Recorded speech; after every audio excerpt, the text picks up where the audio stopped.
तर आता आपण काय करूया, डिटरमाइनर्स काय असतो ते आपण स्टडी करूया. ओके, तर डिटरमाइनर्स मध्ये काय, तर ठरवणे.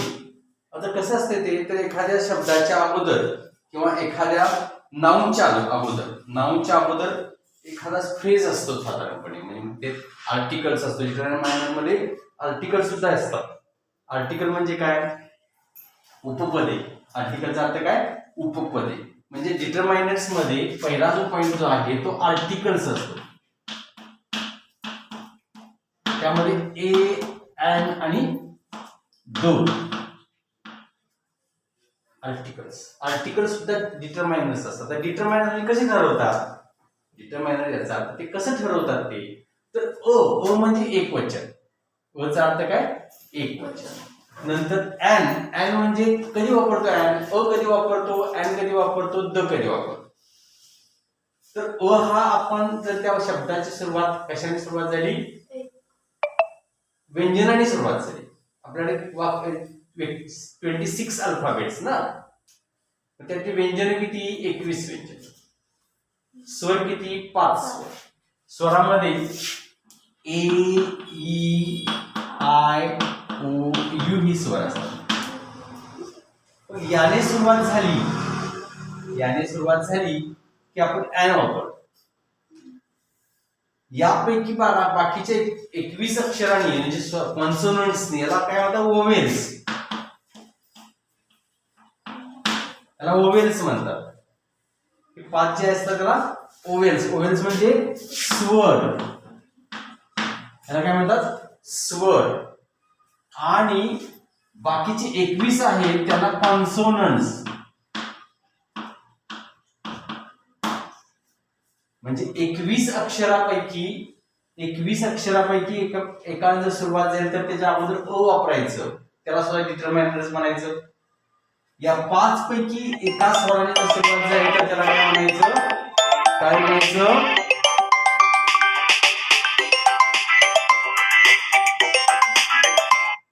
काय म्हणायचं, तर ओवेल्स म्हणायचं. आणि त्याच्या अगोदर एन वापरतात. आणि द ही म्हणजे फिक्स माहित असलेल्या गोष्टीच्या अगोदर द वापरायचं, त्याला डिटरमाइनर म्हणायचं. समजलं, या त्रास म्हणा. आर्टिकल्स डॅश मारा, ए एन द म्हणा. Articles a an the.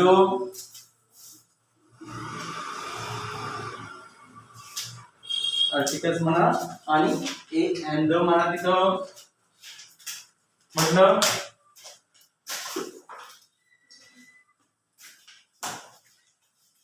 त्याच्या खाली लिहा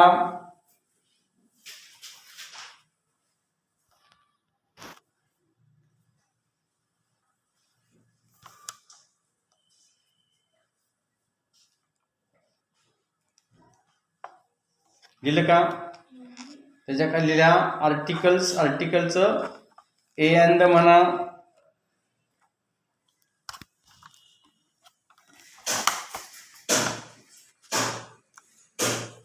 म्हटलं का, आता तिथे लिहा जेव्हा शब्दाची सुरुवात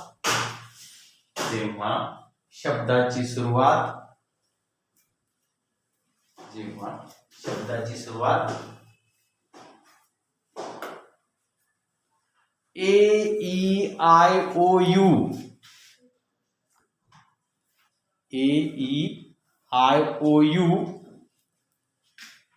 यापैकी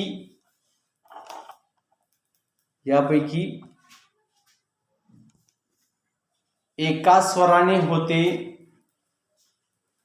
त्याला ओवेल्स म्हणायचं. एका स्वराने होते तेव्हा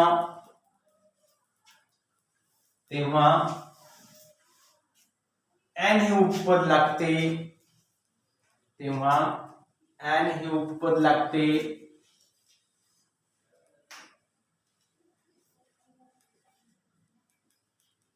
दिलं खालच्या वेळेला. तसेच दुसरा टाका. तसेच 21 कॉन्सोनंट त्याला व्यंजन म्हणतात. 21 कॉन्सोनंट त्याला व्यंजन म्हणतात. ने सुरुवात होत असेल 21 कॉन्सोनंट पैकी म्हणा 21 कॉन्सोनंट पैकी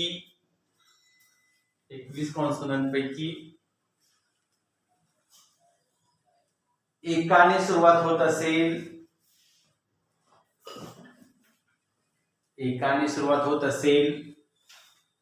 तर त्याच्या अलीकडे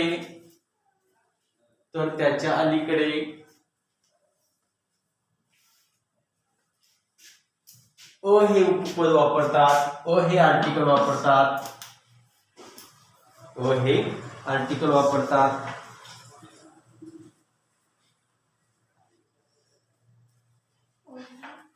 हे उपपद वापरतात.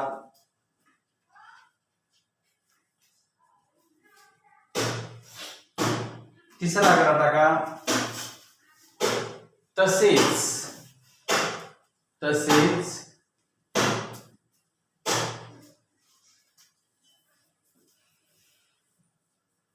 निश्चित माहित असलेल्या गोष्टीच्या नावाबद्दल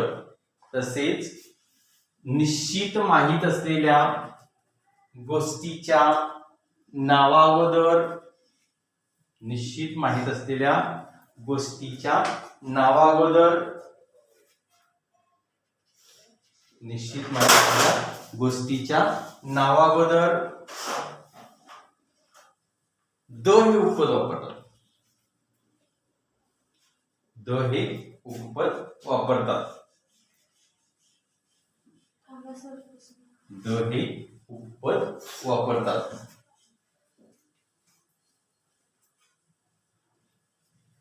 तसेच त्यातच द्यायचं. तसेच सुपरलेटिव्ह डिग्री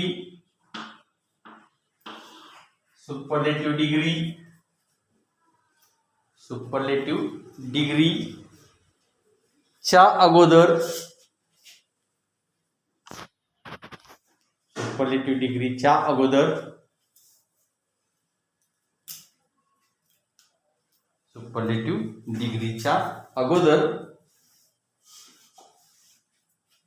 द चा वापर करतात.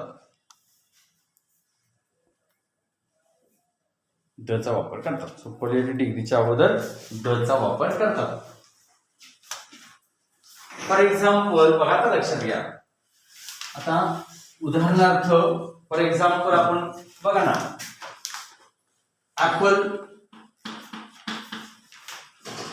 सुरुवात कशाने झाली? AEIO मधील अ न सुरुवात झाली म्हणून an apple. ओल्ड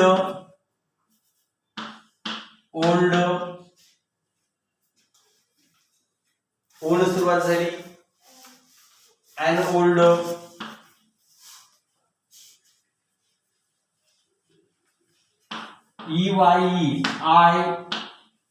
ई न सुरुवात झाली an I. समजते का? an apple, an old, an I. important,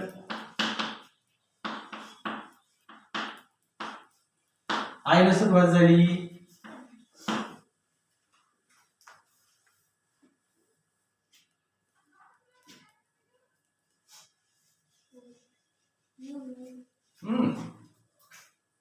and आपण दिला इथं यू न सुरुवात समजा झाली अमरेला. an umbrella. ही झाली एक्झाम्पल्स. लिहून घ्या त्याची एक्झाम्पल्स आणि असे अंडरलाईन मारायचे त्याला की जे आपण त्याला आर्टिकल घातलेलं आहे. ही आर्टिकलचे एक्झाम्पल्स ए अँड द. त्यातलं एच त्यातलं एनच चाललंय. अ ची देऊ नंतर द ची देऊ.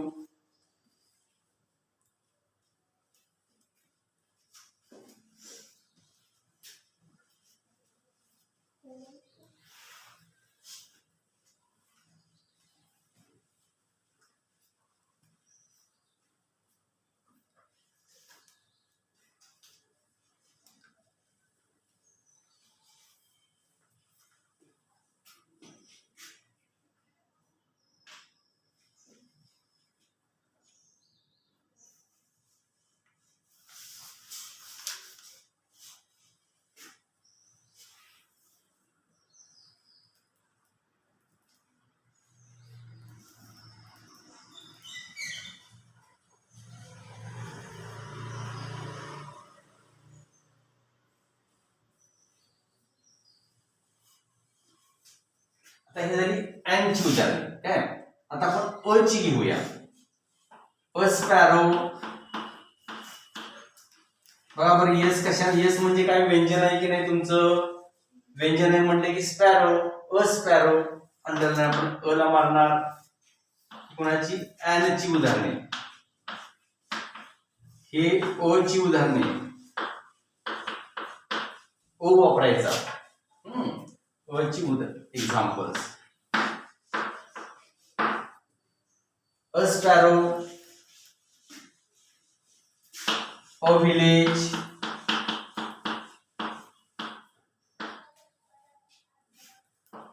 अ पेन, अ टेबल. म्हणजे सगळ्यांची सुरुवात जी आहे ती व्यंजनाने झाली.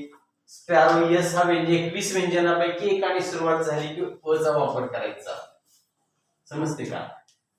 21 व्यंजनापैकी एकाने सुरुवात झाली की अ चा वापर करायचा. तर इथं यस सुद्धा व्यंजन आहे, विलेज म्हणजे व्यंजन आहे, वी विलेज आहे, वी व्यंजन आहे, पी पेन आहे, टी आहे, टेबल आहे, आणि हे सगळे काय आहेत तर काय आहेत ते अ ची एक्झाम्पल्स आहे. आले का लक्षात? अ बुक काही, अ बुक, अ सिटी,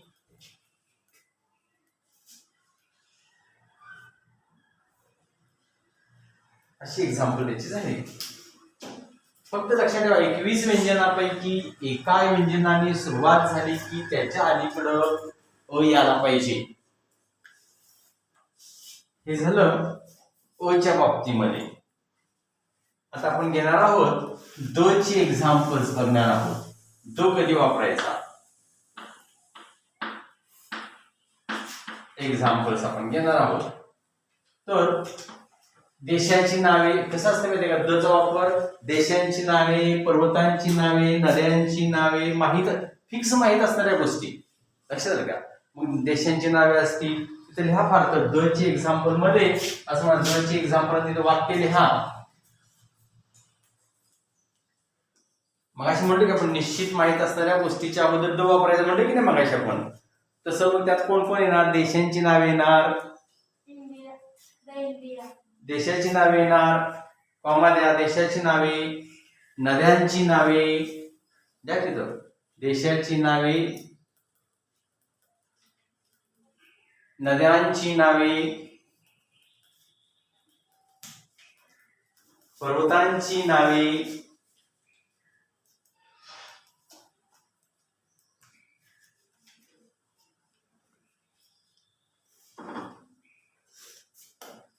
पुस्तकांची नावे, पदव्यांची नावे, पुस्तकांची नावे, पदव्यांची नावे,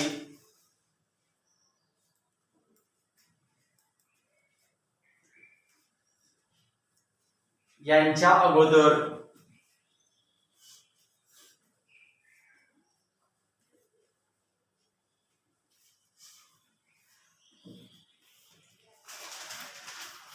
द चा वापर करतात.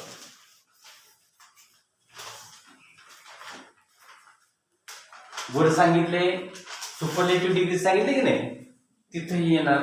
मग एक्झाम्पल्स आपण घेताना एक एक एक्झाम्पल घेऊ. आता हिमालया कशाचं नाव आहे, पर्वताचं नाव आहे. म्हणजे काय म्हणणार तुम्ही, द हिमालय, हिमालय पर्वत आहे ना, द हिमालय म्हणणार. सांगली हे शहराचं नाव आहे, द सांगली म्हणणार.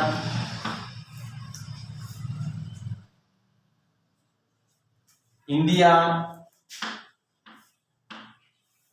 द इंडिया म्हणणार.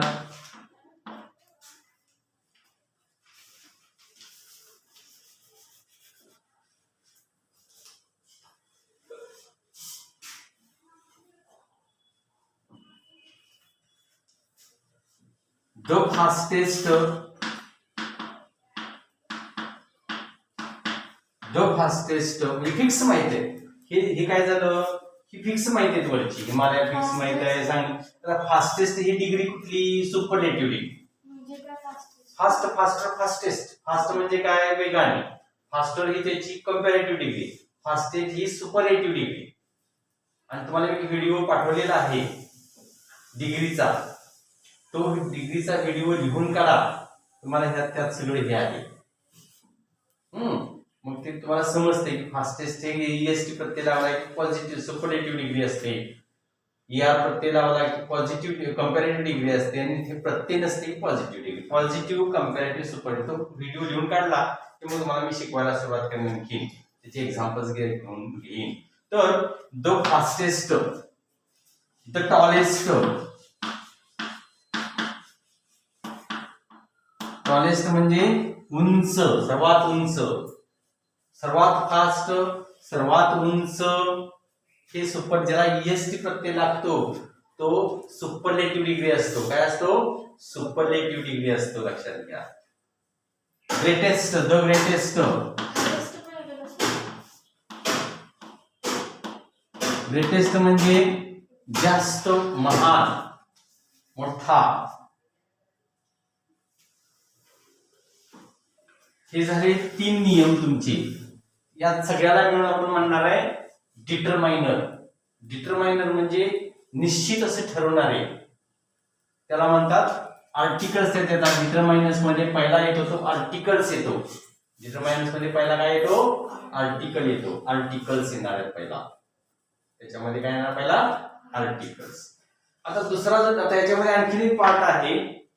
काही शब्दांची सुरुवात स्वरांनी होते, म्हणजे ई आय ओ यू नी होते, पण उच्चार मात्र व्यंजनासारखा होतो. तेव्हा मात्र अन्न वापरता, ओ वापरतात. आता युनिव्हर्सिटी बघा,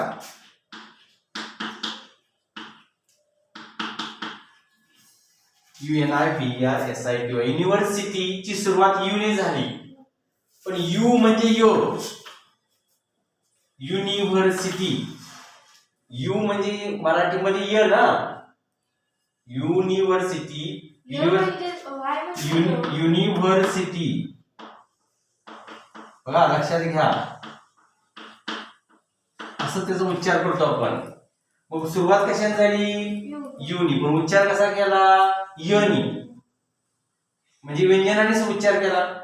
सुरुवात स्वराने झाली पण उच्चार व्यंजनासारखा झाला. मग तसं जर नियमाप्रमाणे जर आपण जर पाहिलं तर सुरुवात युनी झाली, याचा अर्थ काय व्हायला पाहिजे होता? यान ॲन इथं पाहिजे होता, पण ॲन येत नाही, इथं अ येतो. हे अपवाद आहेत. युनियन, युनिक असे काही अपवादी शब्द आहेत, ते आपण घ्यायचे. चाल मारून खाली लिहायचं. काही शब्दांची सुरुवात, काही शब्दांची सुरुवात, काही शब्दांची सुरुवात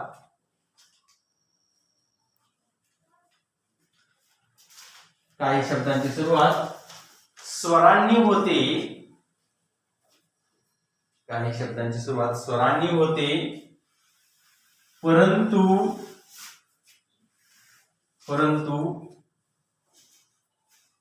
उच्चार म्हणजे प्रोनाउन्सिएशन, उच्चार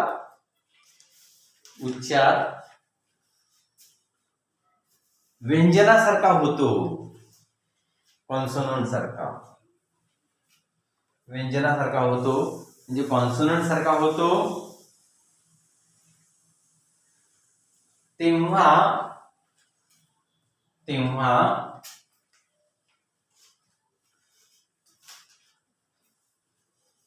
त्याच्या अलीकडे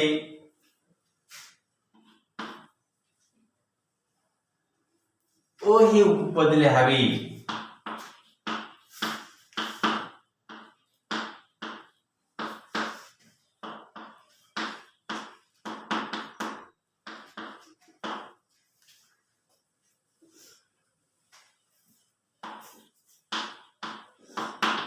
ही त्याची एक्झाम्पल्स होऊ शकतील. युनिव्हर्सिटी यू न सुरुवात झाली, अँड पाहिजे होता, अँड येणार नाही. अयुनिक, यू सुरुवात आहे पण उच्चार य ने झाला, प्रत्येकाचा यनी उच्चार होते त्याचे प्रोनाउन्सिएशन हे य सारखं मराठी वाय सारखं होते म्हणून लक्षात ठेवायचं सुरुवात जरी युन झाली असली तर ॲन लिहिणं लिहिता ओच लिहायचं म्हणजे अ युनिव्हर्सिटी अ युनिक आणि अ युनियन त्याचे एक्झाम्पल्स लिहा हे 4 शब्द लक्षात ठेवा याच्यापेक्षा जास्त वेगळे काय असू शकत नाही आणि जरी आला तर बघायचं उच्चार त्याचा काय आहे उच्चार काय आहे बघायचं आणि त्याच्यावर ते ठरवायचं समजलं का आता ह्याच्या उलट आणि ह्या असेच विचारतात फसवण्यासाठी प्लेन नियम देत नाही असे फसवण्यासाठी विचारतात पुढचा नियम आहे का आता इथं सुरुवात कशाने झालेली आहे स्वराने यू म्हणजे स्वराने झाली उच्चार कसा सारखा झाला य म्हणजे व्यंजनासारखा झाला सुरुवात स्वराने उच्चार व्यंजनासारखा म्हणून आपण उपपद वापर व्यंजनाचं उपपद वापर आता उलट होणार सुरुवात व्यंजनाने होणार उच्चार स्वरासारखा होणार आवर आता आवर म्हणजे तास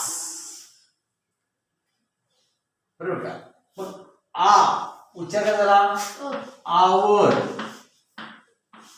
मीन्स ए म्हणजे सुरुवात याची झाली म्हणजे व्यंजनाने झाली उच्चार कोणासारखा झाला स्वरासारखा झाला म्हणून ॲन आवर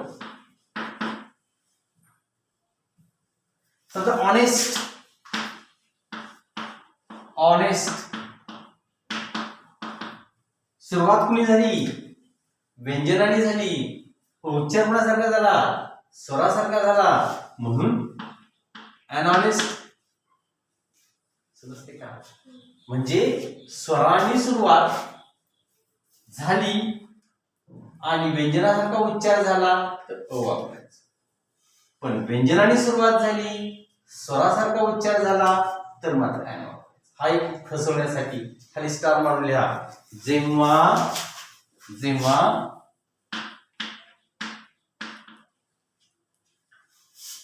व्यंजनाने शब्दाची सुरुवात व्यंजनाने होते जेव्हा शब्दाची सुरुवात व्यंजनाने होते शब्दाची सुरुवात व्यंजनाने होते तेव्हा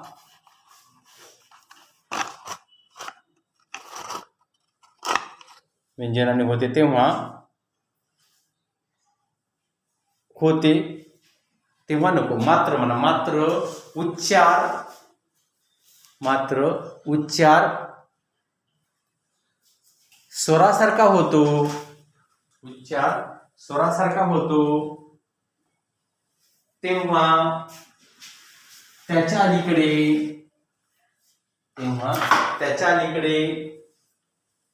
ॲन हे उपपद लागते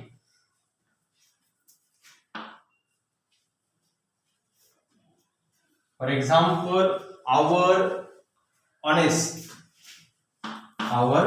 ऑनेस्ट and our anonymist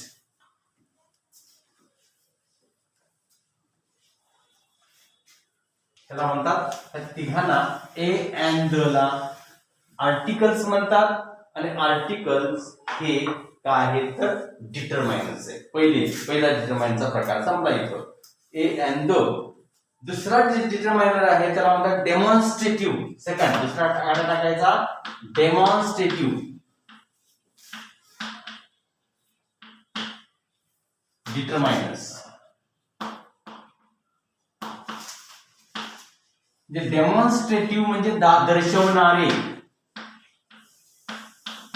म्हणजे इंग्लिश मध्ये आपल्याकडे काहीतरी दर्शवण्यासाठी काहीतरी दाखवण्यासाठी काही डिटरमाइनर्सचा वापर करतात त्याला डेमॉन्स्ट्रेटिव्ह असं म्हटलं जातं त्याला काय म्हणतात डेमॉन्स्ट्रेटिव्ह डिटरमाइनर्स म्हणतात मग त्याच्यामध्ये धीस दॅट दीज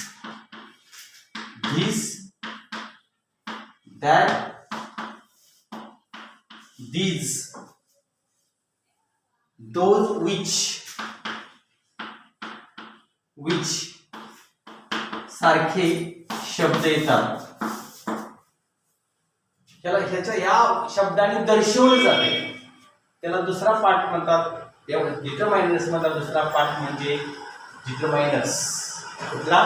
डेमॉन्स्ट्रेटिव्ह डिटरमायनर्स. कोणता? डेमॉन्स्ट्रेटिव्ह. म्हणजे बघा धिस म्हणजे आपण काय म्हणतो हा. धिसचा अर्थ हा म्हणजे हा म्हणजे कुठेतरी आपल्या जवळची वस्तू दाखवायची असेल तर धिसचा वापर करतो. लक्षात घ्या. जवळची असेल तर धिस, दूरची असेल तर दॅट, तो ती ते, दॅट. हा ही हे, धिस. धिस हा शब्द हा ही हे, तो ती ते साठी दॅट वापरतात. दोज म्हणजे अनेक वचनी जास्त गोष्टी असतील तर दोज. दोज म्हणजे त्या म्हणतात. त्या म्हणजे अनेक वचनी. प्लुरल्स. These, those. दीज म्हणजे त्या, दीज म्हणजे जवळ असतील तर, आणि दोज म्हणजे लांब असतील तर त्याच म्हणतात दोज सुद्धा. पण लांब असतील तर, लांब असतील तर म्हणजे अंतरावर, काही अंतरावर असतील तर, लांब असतील तर, आणि हे जवळ असतील तर. दिस, जसं धिसला आपण म्हणतो, धिस म्हणजे हा ही हे जवळ असतील तर, दॅट दूर असतील तर, दीज काही जास्त गोष्टी असतील पण जवळ असतील तर, आणि दोज त्याच गोष्टी पण दूर असतील तर, लांब असतील. आणि विच म्हणजे कोणते. अशा अर्थाने डेमॉन्स्ट्रेटिव्ह दाखवणे, दर्शवणारे डिटरमायनर्स म्हणून त्याचा वापर करायचा. हे लिहायचं त्याच्या खाली हे असं अर्थासहित लिहायचं.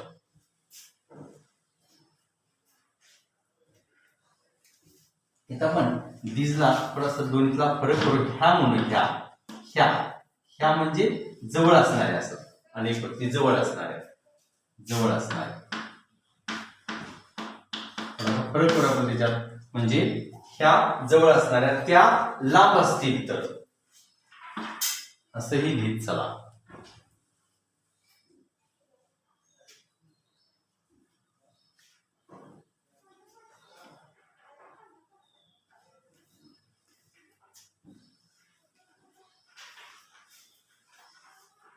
हे झाला तुमचा डेमॉन्स्ट्रेटिव्ह. पाठवून यायचं पूर्ण, कारण हे महत्वाचं आहे.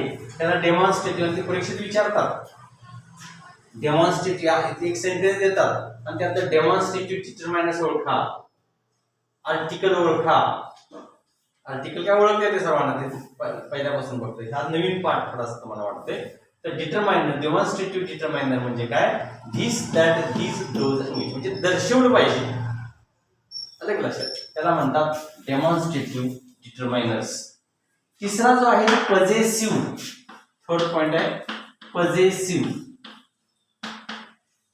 डिटरमायनर्स. पजेसिव्ह डिटरमायनर्स. पजेसिव्ह म्हणजे हक्क दाखवला जातो, हक्कदर्शक. म्हणजे त्याला हक्क दर्शवला जातो त्या शब्दाने, त्याला म्हणतात पजेसिव्ह. जसं माझा, तिचा, त्यांचा, आमचा, याच्याने हक्क दर्शवला जातो ना. हे माझं आहे, माझं म्हणजे हक्क झाला ना. पजेसिव्ह म्हणजे हक्क दर्शक. मग त्याच्यामध्ये येणार my, your, our, my, your, our, their, his, her, his, her,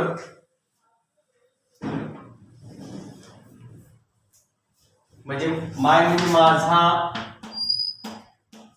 your म्हणजे तुझा, आवर म्हणजे आमचा,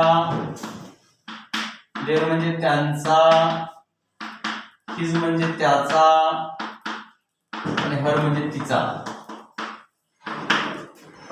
त्यामध्ये हक्क दर्शवला पाहिजे.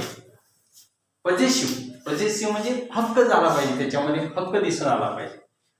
दिस इज माय पेन, हा माझा पेन आहे, म्हणजे त्याला हक्क झाला ना, माझा पेन आहे, त्याला पजेसिव्ह म्हणतात. पजेसिव्ह डिटरमाइन, लक्षात ठेवा. पजेसिव्ह म्हणजे my, your, our, their, his, her, त्यामुळे पजेशन दिसून येते. Your, this is your pen, this is your book, this is your bag. Our, आमचा, this is our class, this is our class, आमचा, हे possessive. There म्हणजे त्यांचा, there त्यांचा, जास्त जणांचा. हिज किंवा अनेक आदरार्थी आपण त्यांचा म्हणतो ना. नंतर हिज म्हणजे त्याचा आणि हर म्हणजे तिचा. समजते का बघा. मग ह्याला पजेसिव्ह म्हणतात, म्हणजे ह्याच्यातून एक पजेशन दिसून येतो. पजेशन म्हणजे मालकी हक्क दिसून येतो, हक्क दिसून येतो, तर हक्क दर्शक म्हणायचं. समजते का. आणि मग हे झाल्यानंतर हा झाला तिसरा. लक्षात आलं का. हा अतिशय महत्वाचे शब्द आहेत, लक्षात ठेवायचे आपल्याला. पुढचा जो आहे तो क्वांटिफायर्स. अजून एक आहे डिटरमायनर, चौथा पार्ट जो आहे त्याला आपण म्हणणार आहे क्वांटिफायर्स. क्वांटिफायर्स म्हणजे क्वांटिटी, प्रमाणदर्शक, प्रमाणदर्शक. क्वांटिफायर्स आपण म्हणणार आहे प्रमाणदर्शक. त्यात एक प्रमाण दर्शवलं पाहिजे.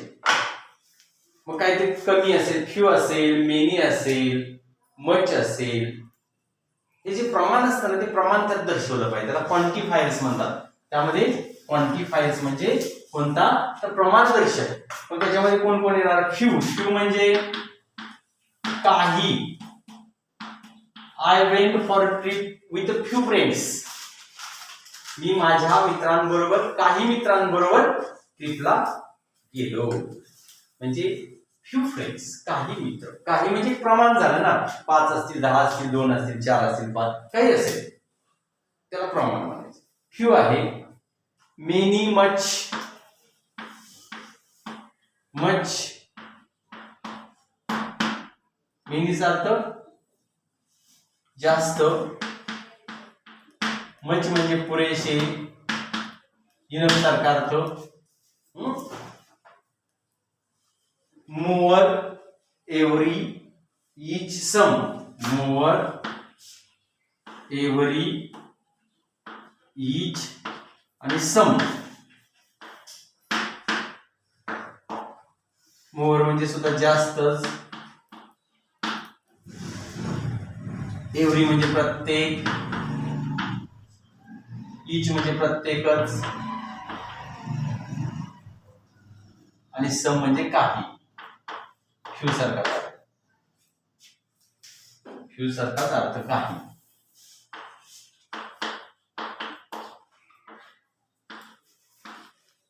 आता एव्हरी हा प्रत्येक म्हणजे जास्त जणांमधला एक, प्रत्येक जण. आणि ईच म्हणजे इंडिव्हिज्युअल, प्रत्येक जण. फरक असतो, अर्थ तोच राहतो. पण जास्त जणांमध्ये असेल तर एव्हरी म्हणायचं, आणि ईच म्हणजे थोडे जण असतील तर ईच म्हणायचं. असा त्याचा अर्थ असतो. ते याला क्वांटिटी समजते. क्वांटिटी म्हणजे संख्या समजते, प्रमाण समजतं. आणि लास्ट आहे त्याला म्हणायचं न्यूमरल्स, नंबर दर्शक, संख्या दर्शक. न्यूमरल्स, पाचवा आकडा, न्यूमरल्स डिटरमाइनर्स म्हणजे संख्या दर्शक. संख्या दर्शक म्हणजे डिटरमाइनर्स म्हणजे संख्या दर्शक, म्हणजे त्यातून संख्या दिसली पाहिजे, संख्या लक्षात आली पाहिजे. मग 1, 4, 100 first 1, 4, 100 first, fourth, first, fourth, 1000,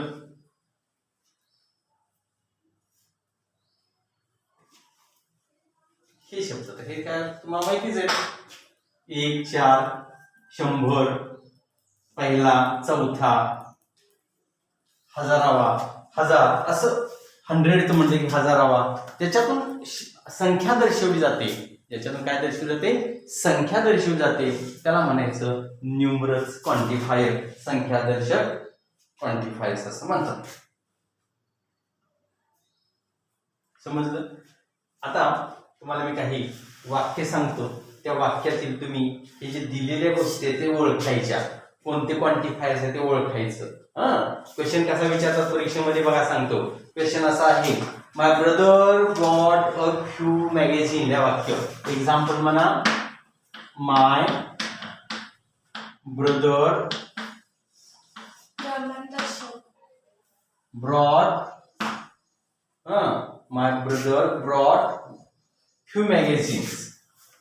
Bought, B-O-U-G-H-T, bought few magazines. माझ्या भावाने काही मॅगझिन्स विकत आणली. आता इथं दोन आहेत, माय आला आणि फ्यू आला. माय घ्यायचं असं त्याच्या पुढे कोणता क्वांटिफायर लिहायचा असतो, आणि फ्यू काढून घ्यायचा आणि कोणता क्वांटिफायर आहे ते बघून लिहा. आता माय म्हणजे माझ्या भावाने, पॉझिटिव्ह झाला का? पॉझिटिव्ह म्हणजे पॉझिटिव्ह डिटरमायनर. आणि फ्यू म्हणजे काही, काही म्हणजे प्रमाण दाखवलं का? त्याला काय म्हणतात प्रमाणला? क्वांटिफायर. क्वांटिफायर डिटरमायनर म्हणजे आता आन्सर असं लिहायचं. मग तुम्हाला अर्धा 1 मार्क्स मिळणार. क्वांटिफायर डिटरमायनर याला अर्धा नेला असे शोधून लिहायचं असतं. समजते? समजा दुसरे एक असं दिलं, व्हॉट इज युअर नेम. तुझं नाव काय असं विचारलं. व्हॉट इज युअर नेम असं विचारलं तुम्हाला, तर युअर तुझे, तुझे इथे युअर शब्द काय आला? तुझे. तुझे पॉझिटिव्ह, तुझे, माझे, त्याचे, तिचे. लक्षात आलं का? माझा, माझी, माझे हे जे असतात ना हे पॉझिटिव्ह, म्हणजे युअर लिहायचं आणि पॉझिटिव्ह म्हणायचं. Positive quantifier डिटरमायनर्स.